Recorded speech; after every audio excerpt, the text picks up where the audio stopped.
नमस्कार। इस वीडियो में मैं आपके साथ कैलेंडर टॉपिक शेयर करने वाला हूं। इसकी मदद से आप कोई भी गिवन डेट पर क्या दिन होगा वो बहुत ही आसानी से और फास्ट वे में फाइंड आउट कर सकते हैं। So start with some basic terms. First term हमारी जो है वो है लीप ईयर। लीप वर्ष वो वर्ष जो 4 से पूर्ण रूप से विभाजित हो जाते हैं।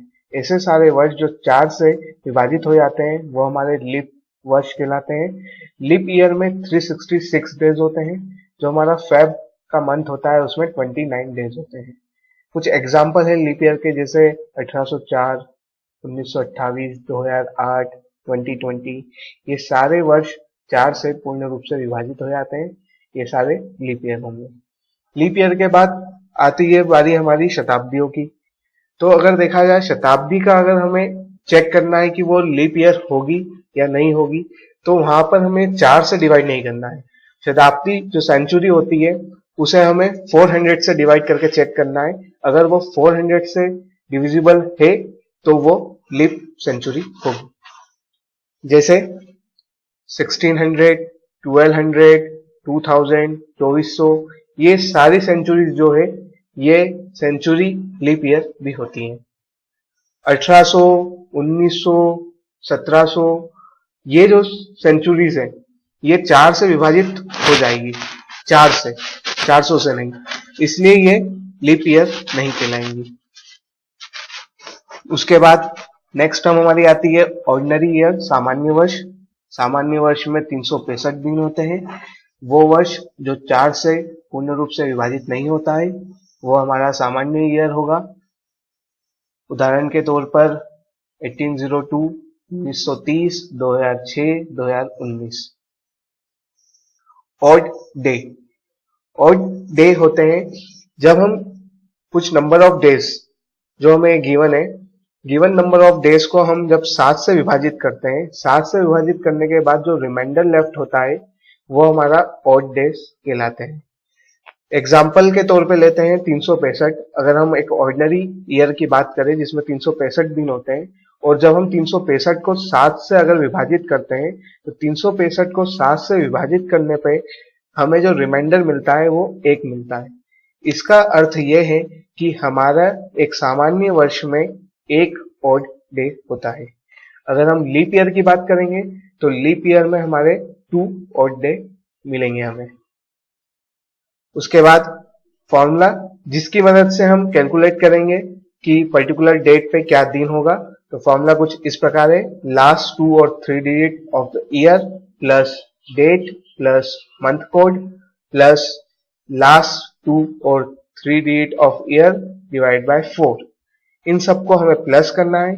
प्लस करने पे जो टोटल वैल्यू आएगी उसे 7 से डिवाइड करेंगे।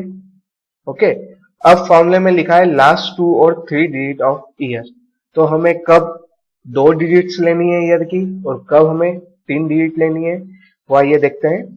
अगर हमारा जो वर्ष है जिसकी जो हमें डेट पता है, कोई एक पर्टिकुलर डेट, और उसका जो वर्ष है वो अगर हमारा 2000 से पहले का है तो हमें लास्ट की 2 डिजिट लेनी रहेगी।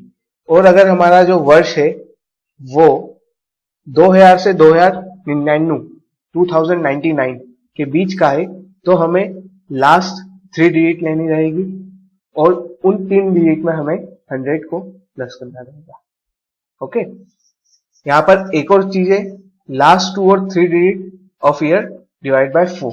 तो हमें याद रखना है कि यहां पर हमें जब हम डिवाइड करेंगे 4 से तो हो सकता है कि पूरा जो वैल्यू है वो 4 से डिविजिबल ना हो, तो हमें पॉइंट में भी आंसर आ सकता है। तो वहां पर हमें सिर्फ होल पार्ट को ही कंसिडर करना है।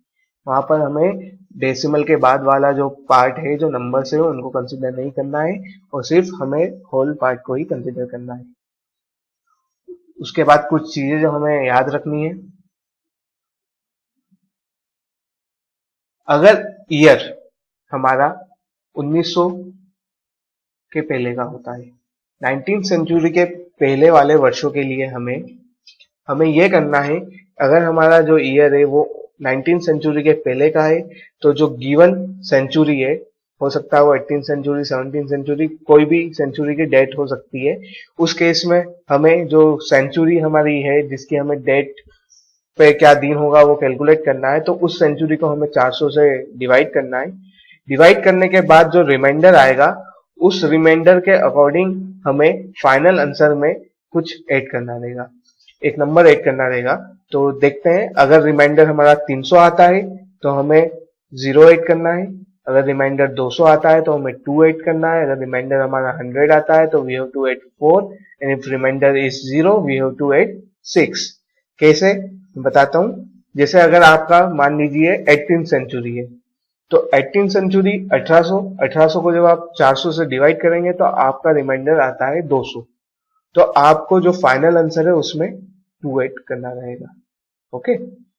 एक और चीज हमें ये याद रखनी है कि अगर हमारा लीप ईयर दिया हुआ है और जो डेट है वो जनवरी या फरवरी मंथ की है, लीप ईयर और डेट जनवरी और फरवरी मंथ की है, तो ऐसे केस में हमें फाइनल आंसर से 1 को सब्सट्रैक्ट करना है।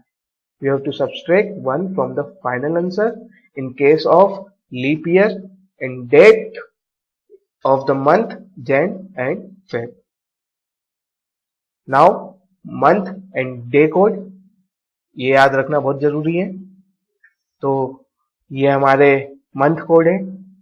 For January 0, Feb 3, March 3, April 6, May 1, June 4, July 6, August 2, सितंबर 5, अक्टूबर 0, नवंबर 3 and December 5.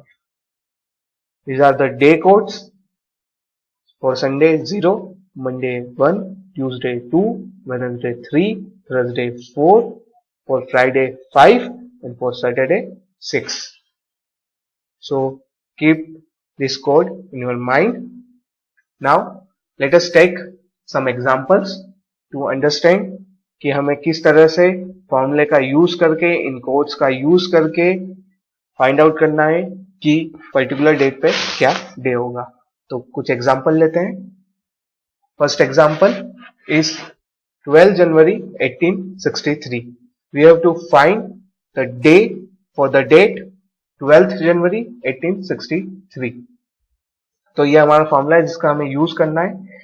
सबसे पहले हम चेक करेंगे कि हमारा गिवन ईयर जो है वो लीप ईयर है या नहीं है। तो यहां पर जो हमारा गिवन ईयर है वो 1863 है। 1863 4 से डिविजिबल नहीं होता है, इसलिए ये हमारा सामान्य वर्ष होगा, ऑर्डिनरी ईयर होगा। Okay.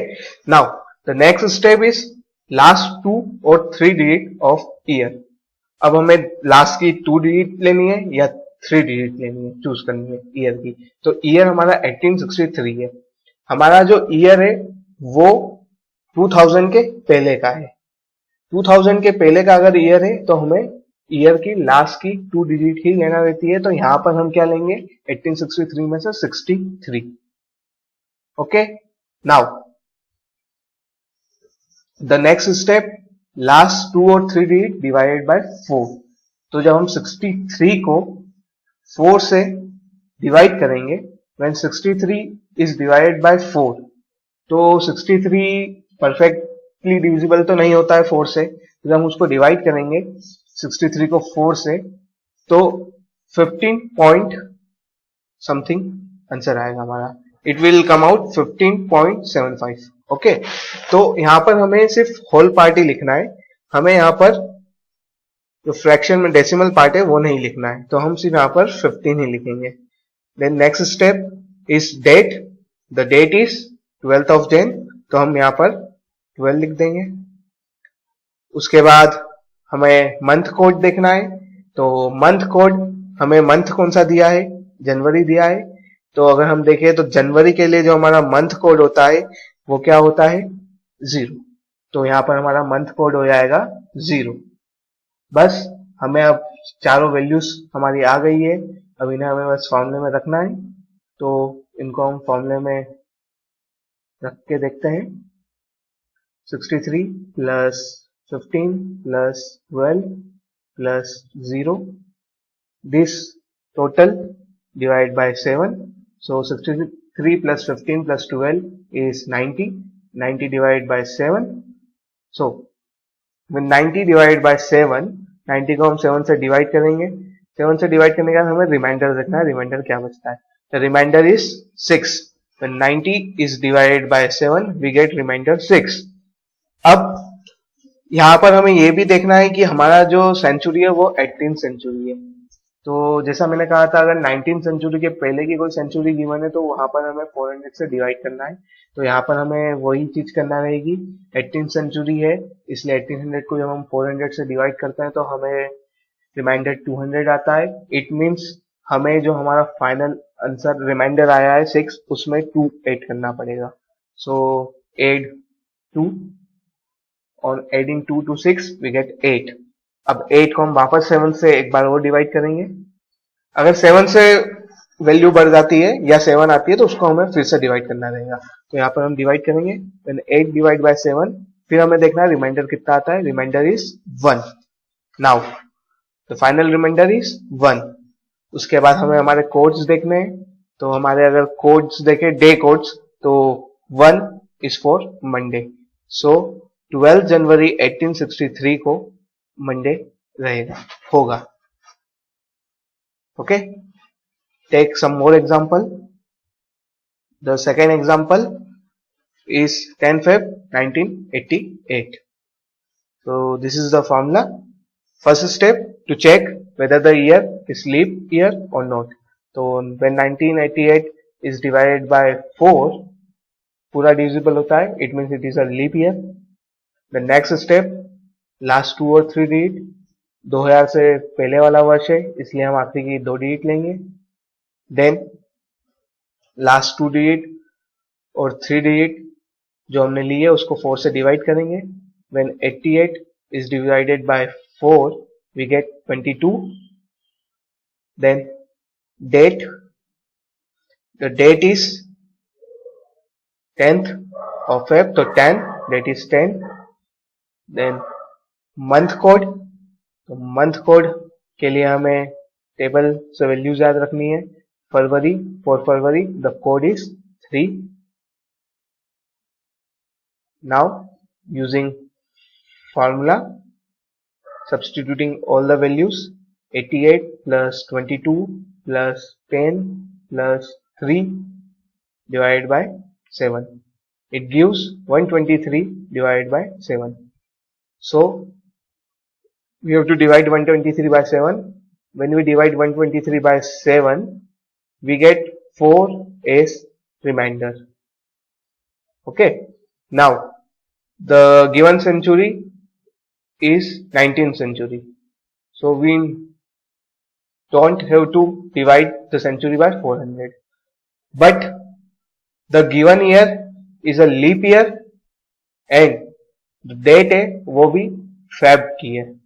Therefore we have to subtract 1 from this remainder, so 4 minus 1 is 3। This is our final answer। This is so बस हमें यहाँ पर हमारा कोड देखना है कि 3 कौन से डे के लिए होता है। तो 3 is for Wednesday. It means 10 Feb 1988 को वेनसडे होगा। One more example, 26 January 2019। So first step again we have to check whether the given year is leap year or ordinary year। So 2019 is not divisible by 4, it is a ordinary year। Now here last 2 or 3 digit, now the year is after 2000, therefore we have to take last 3 digits, that is 019 and 800, so plus 100, it gives 119। Okay, so 119।